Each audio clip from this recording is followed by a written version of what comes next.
السلام عليكم ورحمة الله وبركاته. اهلا بكم معايا النهارده في حلقة جديدة ليا. ما تنسوش تعملوا لايك وشير وسبسكرايب للقناة وتفعلوا زر الجرس عشان يوصلكم كل جديد ان شاء الله. النهارده قلت اعمل لكم وصفة سهلة وبسيطة. معايا نص كيلو عدس، معايا 3 جزرات، معايا طماطمايه، معايا توم، معايا بصل. يلا بينا هنقولكم هنعمل ايه تاني. انا حاطه نص الحلة مية، هحط عليهم العدس زي ما انتم شايفين. بعد كده هنزل بقية المكونات بتاعتي كلها. خلاص، صلوا بينا على النبي. ما تنسوش تعملوا لايك وشير وسبسكرايب للقناه وتفعلوا زر الجرس عشان يوصل كل جديد ان شاء الله. انا دلوقتي حطيت الجزر بتاعي. بعد كده بقى هنزل بقيه المكونات بتاعتي اللي هي الطماطم، 3 طماطميات، واحط معاهم التومه، فصوص التوم. خلاص، والبصلايه زي ما انتم شايفين. يلا بينا هوريكم هنعمل ايه كده. بعد ما استوى حطيته لحد ما غلي. اول ما غلي وطيت عليه لحد ما بقى طري كده وناعم. بعد كده بقى هنزل هضربها في الخلاط.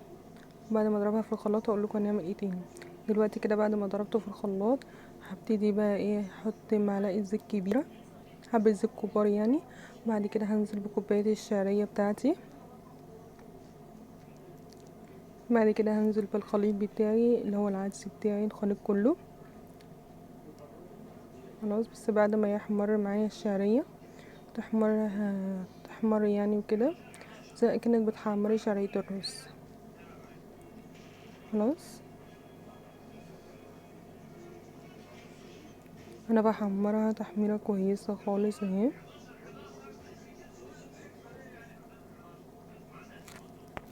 بدأ معايا يحمر، وبعد ما يحمر هقول لكم هنعمل ايه تاني. خلاص كده بدأ يحمر خالص، احمر زي ما انتم شايفين كده. هنزل معاهم بقى بالعدس بتاعي، الخليط بتاع العدس بتاعي. خلاص، زي ما انتم شايفين كده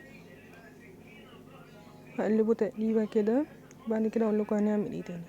كده انا بعد ما حطيت الخليط التاني بقيت المكون يعني هحط بقى الكمون، معلقتين كمون، معلقه ملح، معلقه ونص ملح، احط فلفل اسمر، شطه بسيطه قوي.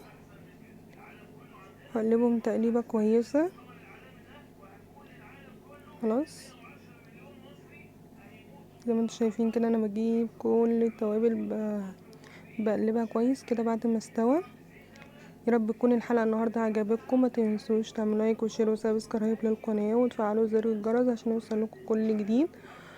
وان شاء الله الفيديوهات بتاعتي هتنزل لكم يوميا، فهحدد لكم ميعاد بعد كده وانزل لكم فيه. الى اللقاء في حلقه